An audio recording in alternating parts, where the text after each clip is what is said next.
2 Chronicles chapter 35. Josiah kept a Passover to the Lord in Jerusalem. They slaughtered the Passover lamb on the 14th day of the first month. He appointed the priests to their offices and encouraged them in the service of the house of the Lord. He said to the Levites who taught all Israel and who were holy to the Lord, "Put the holy ark in the house that Solomon, son of David, king of Israel, built. You need no longer carry it on your shoulders. Now serve the Lord your God and his people Israel.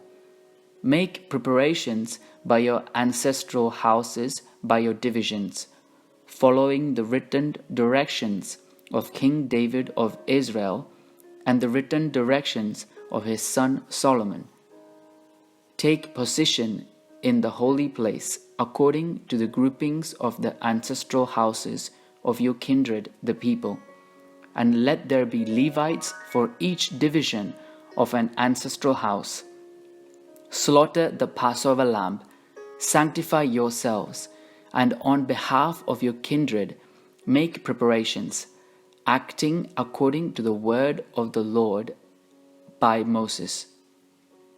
Then Josiah contributed to the people, as Passover offerings for all that were present, lambs and kids from the flock of the number of 30,000 and 3,000 bulls.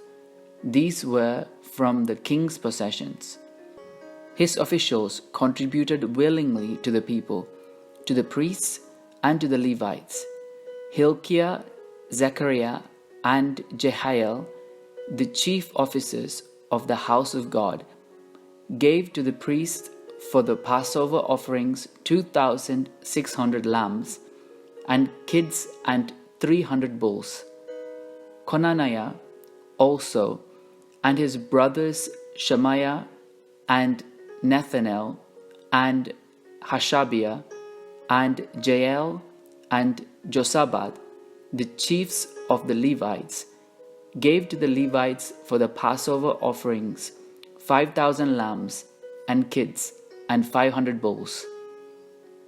When the service had been prepared for, the priests stood in their place, and the Levites in their divisions according to the king's command.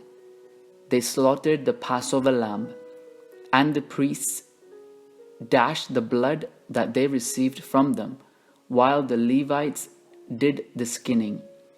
They set aside the burnt offerings so that they might contribute them according to the groupings of the ancestral houses of the people, to offer to the Lord, as it is written in the book of Moses. And they did the same with the bulls. They roasted the Passover lamb with fire according to the ordinance, and they boiled the holy offerings in pots, in cauldrons, and in pans, and carried them quickly to all the people. Afterward, they made preparations for themselves and for the priests, because the priests, the descendants of Aaron, were occupied in offering the burnt offerings and the fat parts until night. So the Levites made preparations for themselves and for the priests, the descendants of Aaron. The singers, the descendants of Asaph, were in their place according to the command of David, and Asaph and Heman and the king's seer Jeduthun. The gatekeepers were at each gate. They did not need to interrupt their service, for their kindred, the Levites, made preparations for them. So all the service of the Lord was prepared that day, to keep the Passover, to offer burnt offerings on the altar of the Lord, according to the command of King Josiah.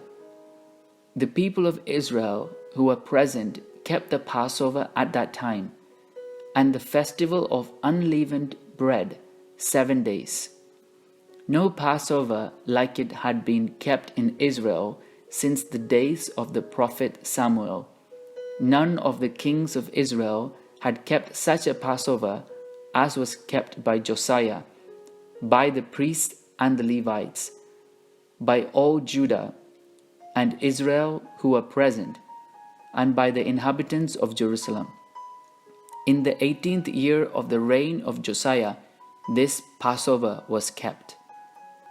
After all this, when Josiah had set the temple in order, King Necho of Egypt went up to fight at Carchemish on the Euphrates, and Josiah went out against him. But when Necho sent envoys to him, saying, "What have I to do with you, king of Judah? I am not coming against you today, but against the house with which I am at war, and God has commanded me to hurry. Cease opposing God, who is with me, so that he will not destroy you." But Josiah would not turn away from him, but disguised himself in order to fight with him. He did not listen to the words of Necho from the mouth of God, but joined battle in the plain of Megiddo. The archers shot King Josiah, and the king said to his servants, "Take me away, for I am badly wounded." So his servants took him out of the chariot and carried him in his second chariot and brought him to Jerusalem. There he died and was buried in the tombs of his ancestors.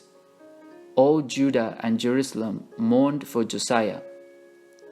Jeremiah also uttered a lament for Josiah, and all the singing men and singing women have spoken of Josiah in their laments to this day. They made these a custom in Israel. They are recorded in the laments. Now the rest of the acts of Josiah and his faithful deeds in accordance with what is written in the law of the Lord, and his acts, first and last, are written in the book of the kings of Israel and Judah.